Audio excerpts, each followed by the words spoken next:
एक बूढ़ा था, उसे बच्चों से बहुत लगाव था। वह रोज बच्चों के साथ बैठकर बातें किया करते थे। एक दिन एक बच्चे ने पूछा, आप हर रोज अकेले आते हैं, आपके साथ और कोई नहीं रहता है क्या? तो उस बूढ़े ने कहा, मेरी पत्नी और मेरे बेटे रहते थे, पर कुछ सालों पहले रोड एक्सीडेंट में उन लोगों की मौत हो गई। तब से मैं अकेला ही रहता हूँ। तो उस बच्चे ने कहा, सॉरी, मुझे पता नहीं था। तो उस बूढ़े ने कहा, कोई बात नहीं बेटे। तो उस बच्चे ने पूछा, आपकी पत्नी और आपका बेटा कैसा दिखता था अंकल?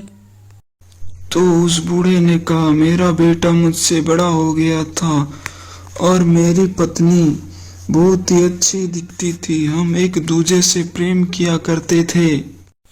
कुछ दिन बीत गए, बूढ़ा भी स्वर्गलोक पधार गया। अब बच्चे बूढ़े को बहुत आद किया करते थे। एक दिन बच्चे बैठकर आपस में बातें कर रहे थे। तभी पीछे से आवाज आया, बच्चों।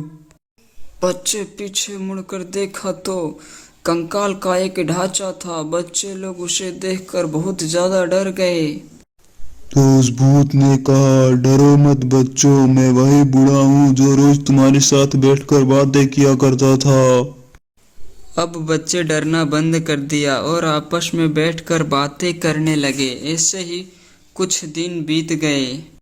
एक दिन एक बच्चे ने कहा, अब तो आप भी मर गए हैं, तो अपनी पत्नी से आप मिल पाते होंगे। तो उस भूत ने कहा, हाँ मैं उनसे रोज मिलता हूँ प्रेम नगरी में। तो उस बच्चे ने कहा, किसी दिन उन्हें भी लेकर आइए और हमसे मिलवाइए। तो उस भूत ने कहा, ठीक है, कल ही मैं उसे लेकर आऊंगा और तुमसे मिलवाऊंगा। दूसरे दिन बच्चे उस भूत का इंतजार करने लगे। तो भूत अपनी भूतनी पत्नी के पास गया और उससे बोला, तुमसे कोई मिलना चाहता है। तो उस भूतनी ने कहा, हमसे कौन मिलना चाहता है? तो उस भूत ने कहा, सरप्राइज है।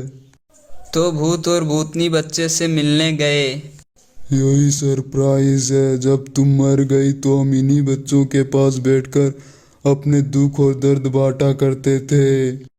अगर इसका दूसरा पार्ट देखना है तो मेरे चैनल को सब्सक्राइब करें और बेल आइकन को ऑल पर सेट करें। और अगर आपने ऑल पर नहीं सेट किया तो रात को आके मैं आपको डराऊंगा।